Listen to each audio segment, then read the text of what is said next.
Hey, everybody, and welcome to another episode of the NetWorth Network podcast, where we are here today talking to our guest, Tammy Urbach. So honored to have her here on the show today.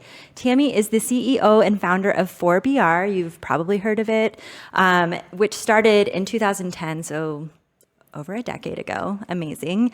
It stands for Building Better Business by Referral. Tammy has 27 years of experience as a mortgage professional and financial advisor. She believes that we all have something to learn from each other, which is the truest thing, and it's why we're here. And when your relationships are right, business will follow in its most natural form. So super glad to have you on the show today, Tammy. Thank you for being here. Yeah, thank you for being here. Absolutely. Yeah. So let's get into what we're going to talk about today. Yeah, for sure. Can we start off with, we're always curious to ask our guests, like, what advice would you give to your younger self sitting where you are today? Such an awesome question. It's kind of funny because you want to say yes more often, right? Right. Yeah. No, you really don't. Oh, wait. She got us there. No more. Start over. Dang it. Yeah. Roll it back. The best thing that I really learned and should have told myself a long time ago was learn to say no.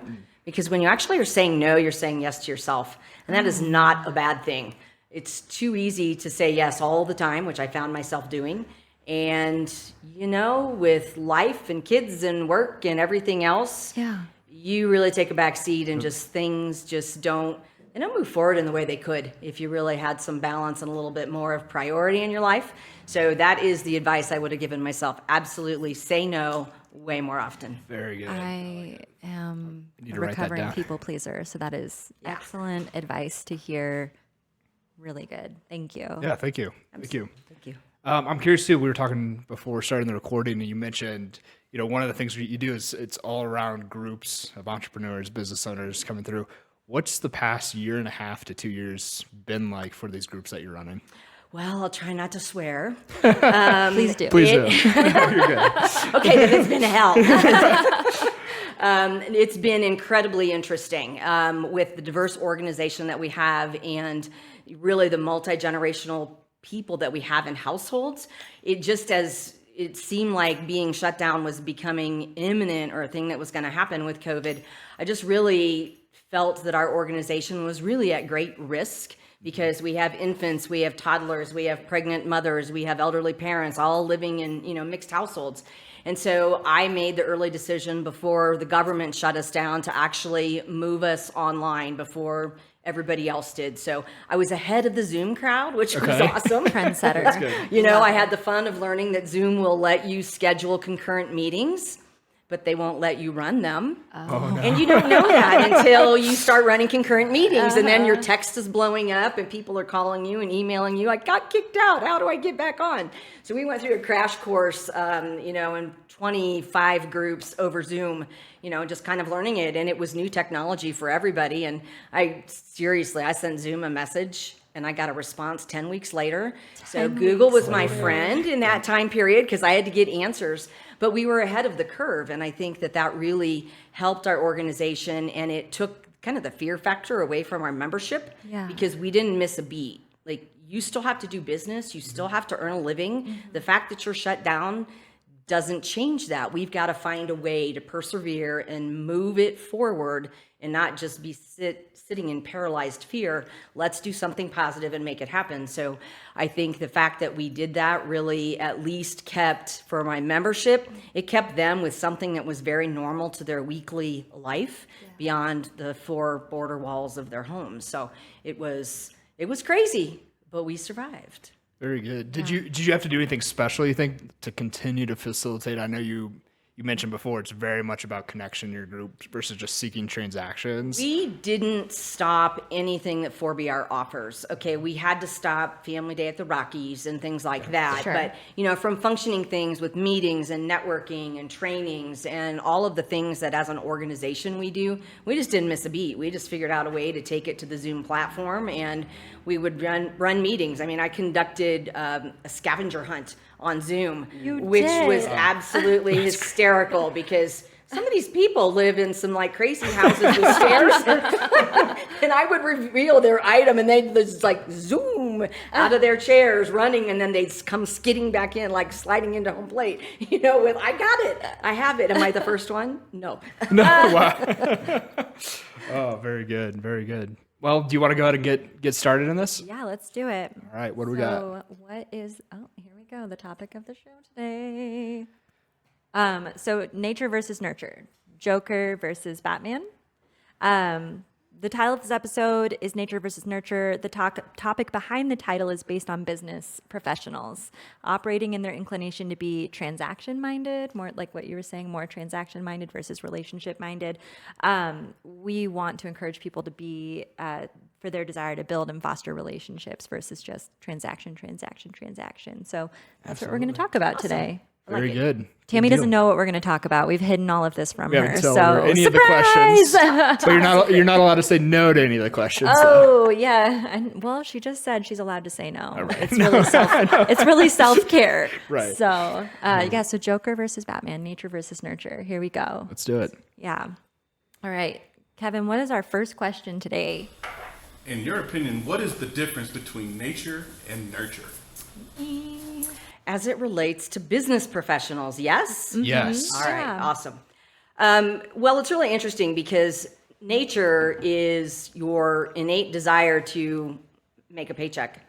You need to make a sale. You need to do these things in order to make a paycheck. Right?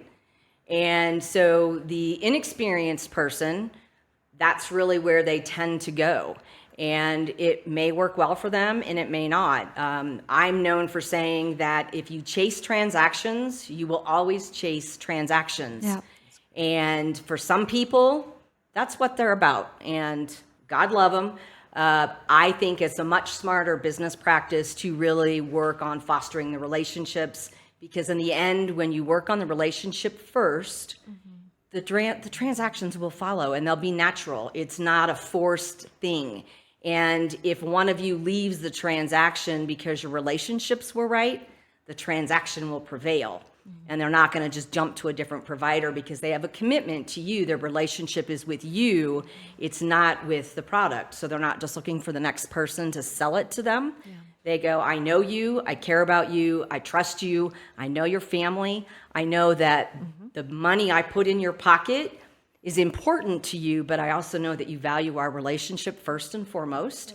And so it's difficult, particularly for people who are new, to go, there's a better way to do this.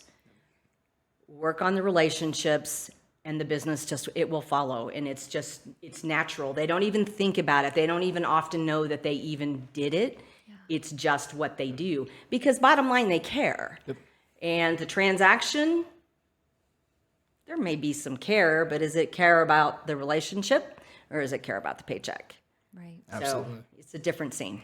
Yeah, absolutely. And I would just add, I think when nurture comes to mind and nurturing relationships is that really implies like an ongoing process as well. It's not, hey, we can cultivate a relationship inside of this group and I naturally get to keep that relationship for the rest of my life. Like I still have to go out and earn it and provide and, really cultivate that relationship day in and day out. Yeah, work hard, honestly, towards a relationship with a person instead of just your paycheck in mind. It makes somebody feel valuable, and it shows your value, which is what this podcast is all about. I agree. Your net worth to your network. Where's your value? How are you becoming valuable to other people? And it also echoes the sentiment of our last guest perfectly. It's the psychology of business. Like people want to do business with you if they feel like you're a genuine human being, not just a money-hungry newbie, like you were saying. It's like really being finding a way to be the resource for people. Right. So it's not just about what you offer, and it's not just about your product or service within the relationship, but being the resource for people, where you're the trusted person that they go to and say, hey, I need help with this, or I'm looking for this. They know you, they like you, the relationship is solid, and they seek out your knowledge and your resources to help them fill the gap that they need. It just bonds that relationship just more into cement every time it happens. So it's pretty magical.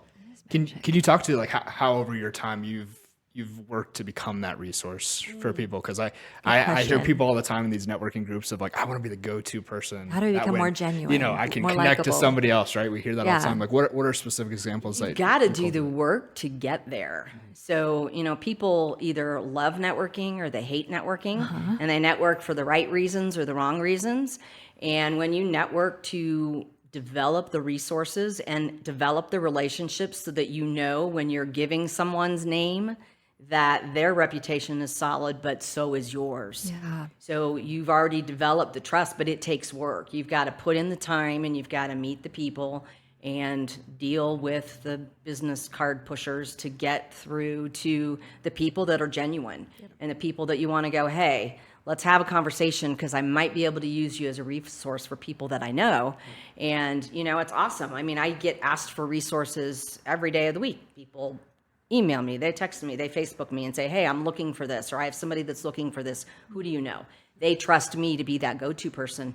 And it just shows the commitment to, again, putting in the time and finding those connections and vetting them to some extent as much as you can. So it's That is just, a lot of again, time. it's putting in the time. Yeah. Absolutely. for sure. Very good. Well, let's jump to the next one. What do we got next?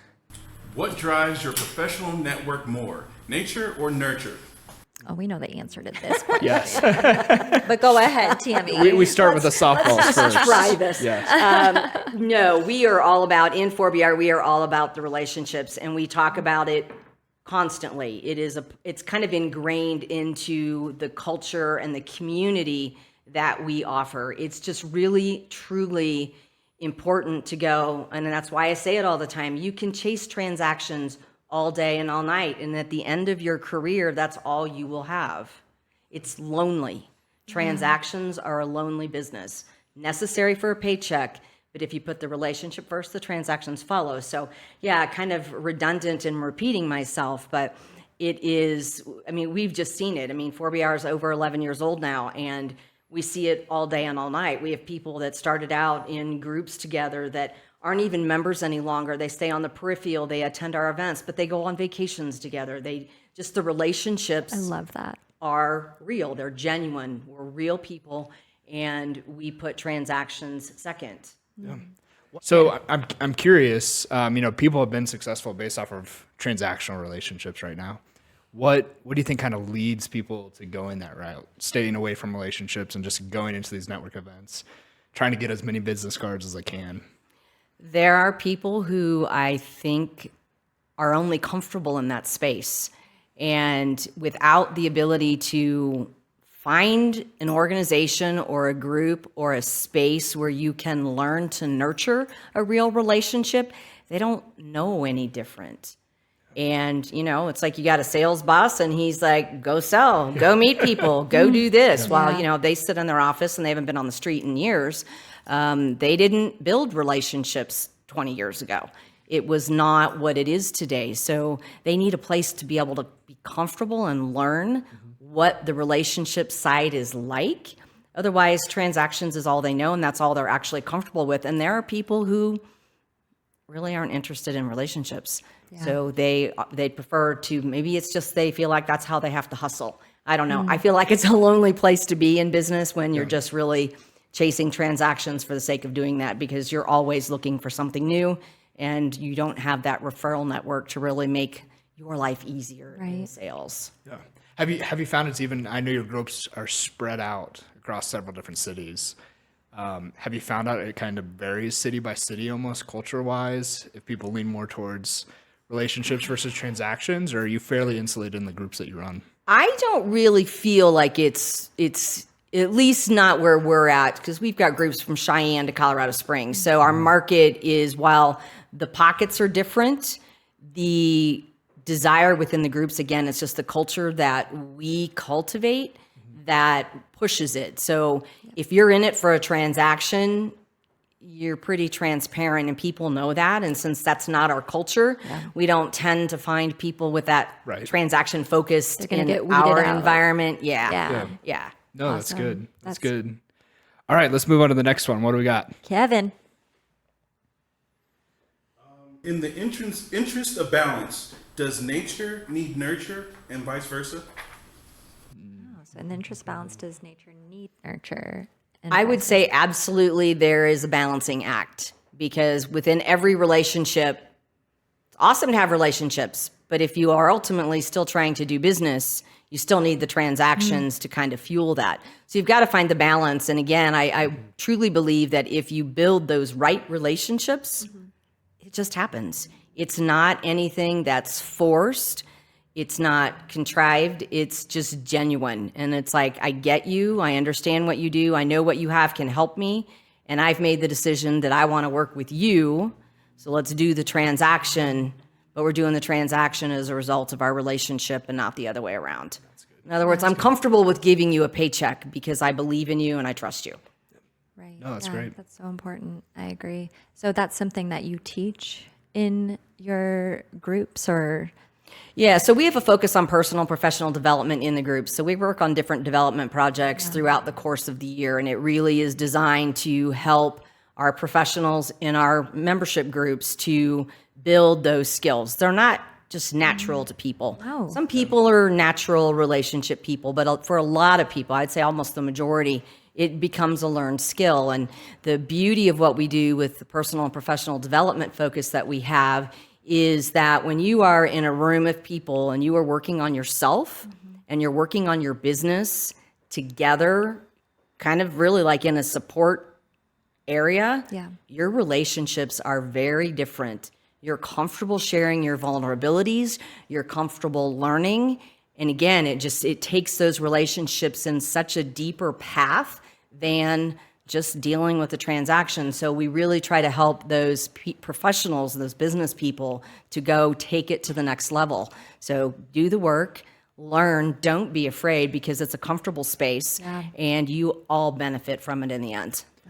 I love that. And it's interesting you bring up the personal professional development, because I know there was a survey that we did back a couple episodes that we talked about.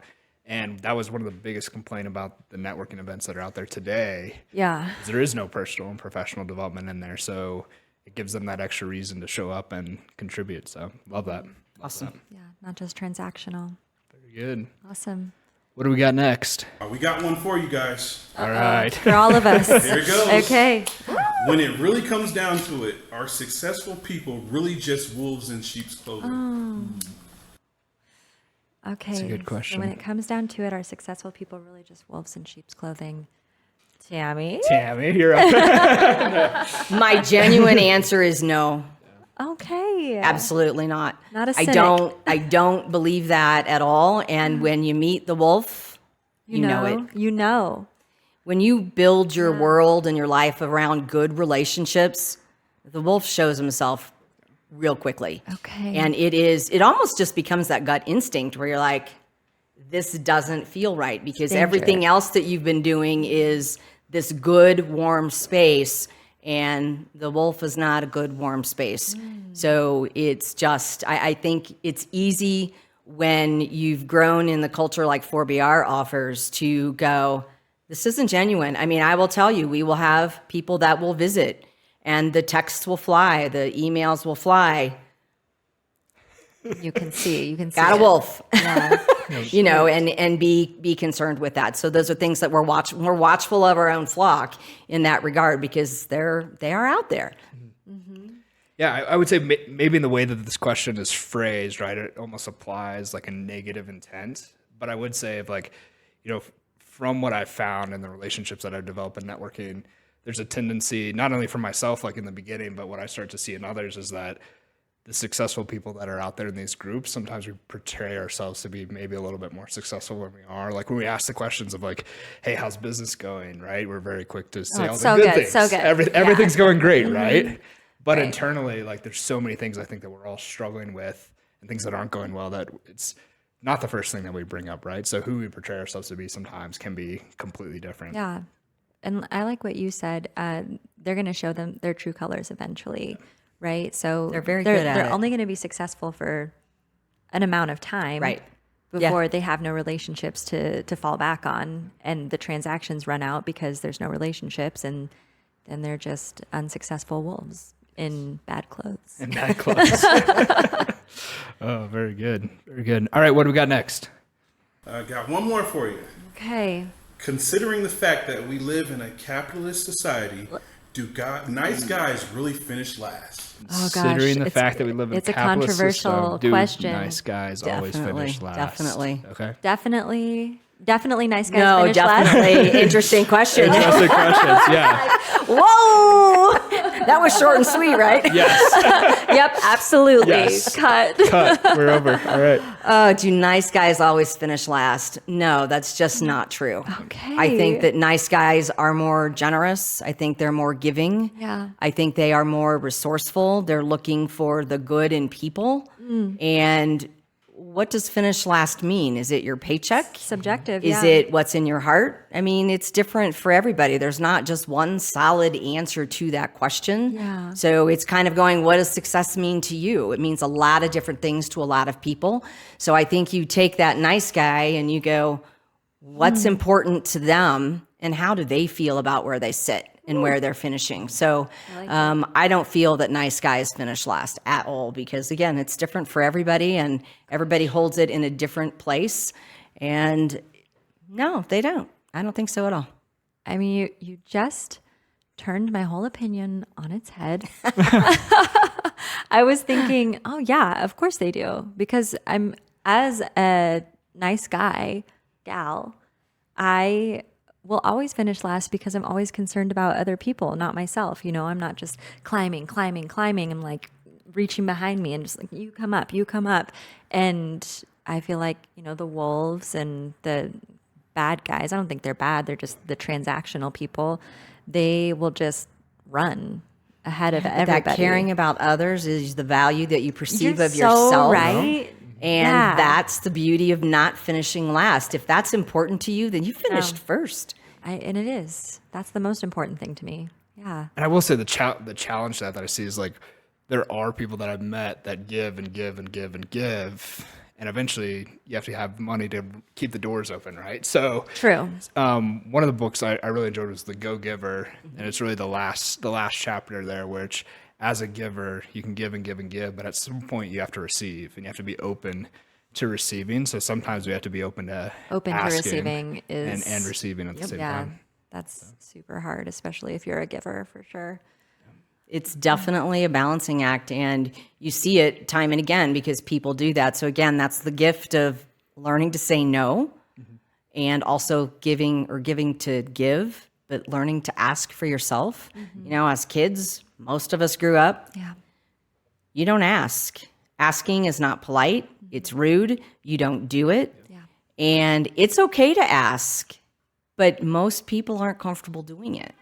So that's where the nature to give just kind of keeps going because they don't know how to ask. Lay it down, Tammy. And so those are things that we've done. I mean, we've done development projects around learning to ask. I did that forever. I was really good at asking on behalf of others and not asking on behalf of Aren't you myself. so surprised when you ask for something for yourself after giving for so many years that people are like, oh, hell yeah. Yeah.